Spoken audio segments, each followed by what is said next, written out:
Our top story tonight. When violent crime happens, like a shooting or a stabbing, hospital emergency rooms can go into lockdown in seconds. At Savannah's only Level 1 trauma center, that protocol is designed to protect patients, staff, and everyone inside. WSAV's Isabella Baez spoke with an emergency medical physician about how the process works and why it's sometimes necessary. Memorial Health Hospital can have their emergency room on a lockdown in a matter of seconds to protect their patients and staff, all while maintaining daily operations. Seconds.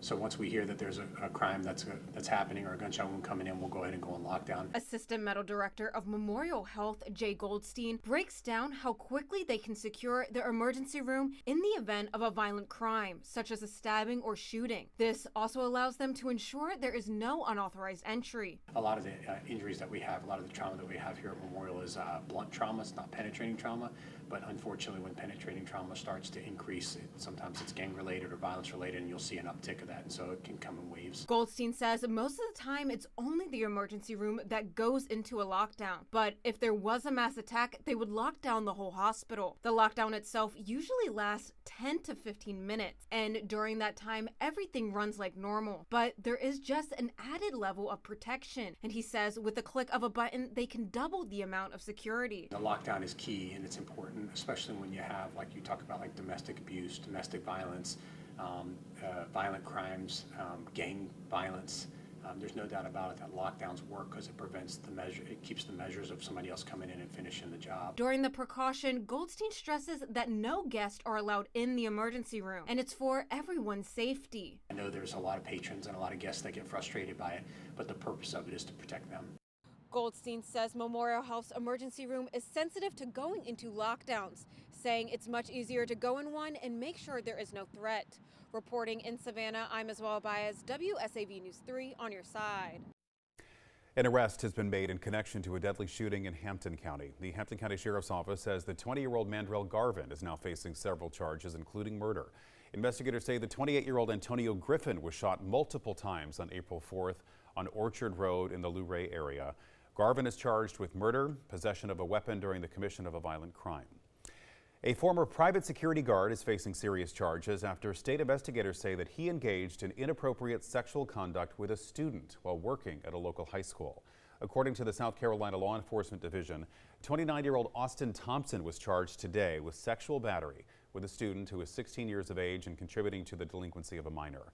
Authorities say Thompson was working as a contracted private security officer assigned to indoor security at May River High School in Bluffton at the time. According to the report, the alleged incidents happened in October of last year off of school grounds and after school hours. Detectives allege that Thompson had sexual contact with the teen 3 times during that period. Thompson was taken into custody and booked into the Beaufort County Detention Center. Some new developments now. The Savannah Police Department has made an arrest in a deadly shooting that happened last month. 26-year-old Malik Frazier was arrested today in connection to a deadly shooting that happened on March 1st on Echols Avenue just before 12:45 that morning. One man died in that shooting from multiple gunshots. Frazier is charged with felony murder, 3 counts of aggravated assault, and possession of a firearm during the commission of a crime. In Statesboro, police are investigating a recent spike in property crime near Paulson Stadium and are now asking the public to help identify multiple suspects linked to the cases. WSAV's Evan Smoke has the latest on what investigators say is behind the increase in activity.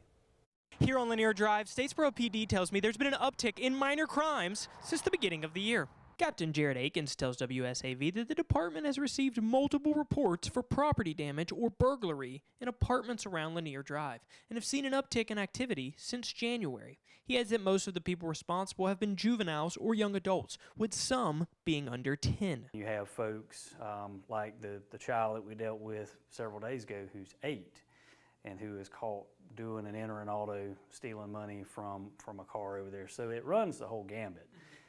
And again, we're talking about people that are not necessarily related to one another or necessarily know one another. It just seems to be, there seems to be enough people living in this one area of that particular age and demographic.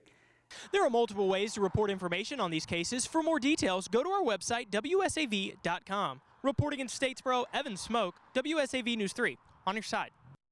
A judge has dismissed a lawsuit filed by several residents of Sapelo Island challenging a rezoning ordinance for the historic community.